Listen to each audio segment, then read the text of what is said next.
Bienvenidos, hoy vamos a meternos de lleno en una de esas grandes paradojas del mundo financiero.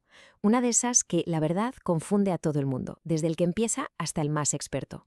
A ver, la pregunta es sencilla, ¿verdad? Si la economía de un país va como un tiro, lo lógico sería pensar que sus acciones también deberían subir como la espuma. Suena impecable, sí, pero la realidad, como vamos a ver ahora, es bastante más complicada.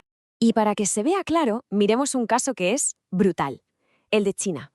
Fijaos en los datos. Durante un montón de años, su economía creció a un ritmo espectacular, un 8,2% anual, una locura.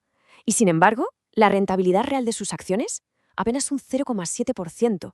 Es que la diferencia es abismal. Claro, esto es algo que choca de frente con la intuición. Te hace pensar, bueno, ¿qué está pasando aquí? ¿Qué fuerzas ocultas hay que separan el camino de la economía del camino del inversor? Pues eso es justo lo que vamos a desentrañar.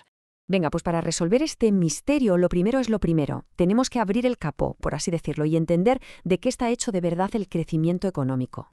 Mira, los economistas para esto usan una herramienta que se llama ecuación de contabilidad del crecimiento. Ojo, que el nombre suena muy técnico, pero que nadie se asuste, que en el fondo es bastante simple. Pensemos que es como la receta de cocina para el crecimiento del PIB.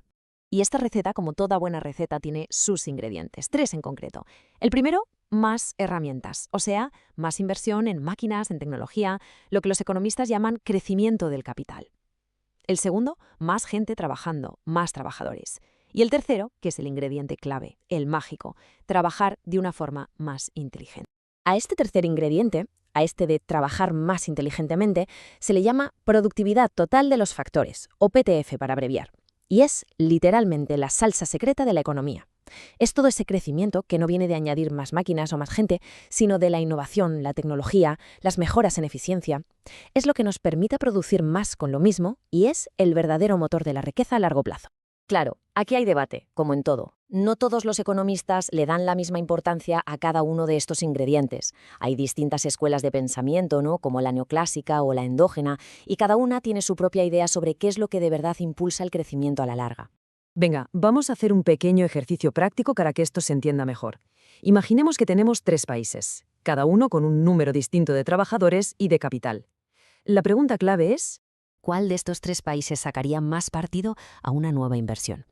Es decir, ¿dónde tendría más impacto cada euro nuevo que se invierta? Vamos a pensarlo un momento. pues la respuesta es el país 3. ¿Y por qué? Muy sencillo, porque es el que tiene menos capital por cada trabajador. Y esto nos lleva a un principio clave en economía, los rendimientos decrecientes. Piénsalo, es de cajón. Darle un martillo a un carpintero que no tiene ninguno es un salto de productividad brutal. Darle un 1/10 martillo a uno que ya tiene 10, pues hombre, el impacto es mucho menos. Vale, perfecto. Ya hemos visto cómo funciona el motor de la economía. Ahora vamos a la segunda parte del puzzle, entender por qué el pastel económico completo no es lo mismo que el trocito que le llega al bolsillo del inversor.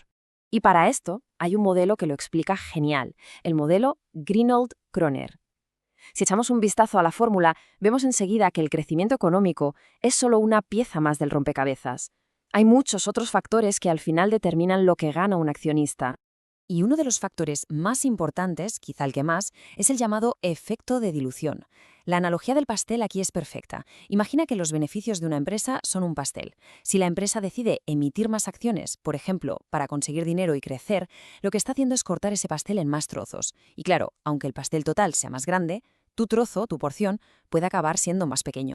Y esto nos lleva de cabeza otra vez al ejemplo de China. ¿Cuál fue la razón principal de esa diferencia tan bestia entre el crecimiento de su economía y el de sus acciones? Pues precisamente esto, una dilución masiva. Se privatizaron empresas estatales gigantescas y eso inundó el mercado con millones de acciones nuevas. ¿El resultado? El trozo del pastel para cada inversor se hizo mucho más pequeño. Pero ojo, que hay otra pieza más en este puzzle, y es que una parte enorme del crecimiento real de una economía, sobre todo el que viene de las pequeñas y medianas empresas, de las startups más dinámicas, todo eso ocurre fuera de la bolsa. Son empresas que no cotizan y por tanto el inversor de a pie, el que compra acciones en el mercado, simplemente no puede pillar un trozo de ese crecimiento. Y por si fuera poco, para complicarlo todo un poquito más, tenemos que levantar la vista y ver el panorama global, porque las fuerzas internacionales pueden cambiar las reglas del juego por completo. A ver, a nivel global, el dinero se mueve sin parar. buscando siempre la mejor rentabilidad. Y esto crea una especie de baile muy complejo entre los tipos de interés y las divisas. Piensa que si un país sube los tipos de interés, atrae capital, su moneda se fortalece, y todo eso genera unos efectos en cadena que pueden separar todavía más lo que pasa en la economía real de lo que pasa en su bolsa. Y estas fuerzas globales a veces crean fenómenos muy curiosos, como lo que se conoce como la enfermedad holandesa. Suena raro, ¿verdad? Pues pasa cuando un país de repente encuentra un montón de un recurso natural, como petróleo o gas, empieza a exportarlo a lo bestia, su moneda se dispara, pero ¿qué pasa? Que esa misma moneda, tan fuerte, hace que el resto de sus productos, como los coches o la ropa que fabrica, sean carísimos para el resto del mundo, y al final acaba perjudicando a esos otros sectores. Si volvemos al ejemplo de antes, el país 3 sería el candidato perfecto para sufrir esta enfermedad. Tiene muchos recursos naturales, su moneda está fuerte, pero la productividad del resto de su economía no crece. Es un caso de manual, de libro, de cómo el éxito en una cosa puede acabar siendo un problema para todo lo demás. Bueno, pues ya tenemos todas las piezas sobre la mesa. Vamos a juntarlas ahora para, por fin, resolver el rompecabezas con el que empezamos. Entonces, resumiendo, podemos hablar de 4 grandes cuñas o brechas que se meten entre el crecimiento de la economía y lo que gana el inversor. La primera, no todo el crecimiento del país acaba en el bolsillo de las empresas como beneficios. La segunda, esos beneficios que sí hay se reparten, se diluyen entre cada vez más acciones. Tercera, una parte muy importante y dinámica de la economía no cotiza en bolsa. Y cuarta, todo el lío de los factores globales, las divisas y los flujos de capital que lo complica aún más. Así que, si nos tenemos que quedar con una sola idea, que sea esta. El PIB de un país no es una empresa, son cosas distintas. Invertir en la bolsa de un país no significa comprar un trozo de toda su economía. Significa comprar un trozo de una parte muy, muy concreta de esa economía, su sector de empresas que cotizan en bolsa. Y nada más. Por eso la próxima vez que escuchemos en las noticias, el PIB ha subido mucho.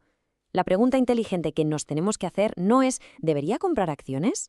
La pregunta de verdad es, vale, ¿y de todo ese crecimiento, qué parte va a llegar de verdad al beneficio por acción de las empresas que están en bolsa?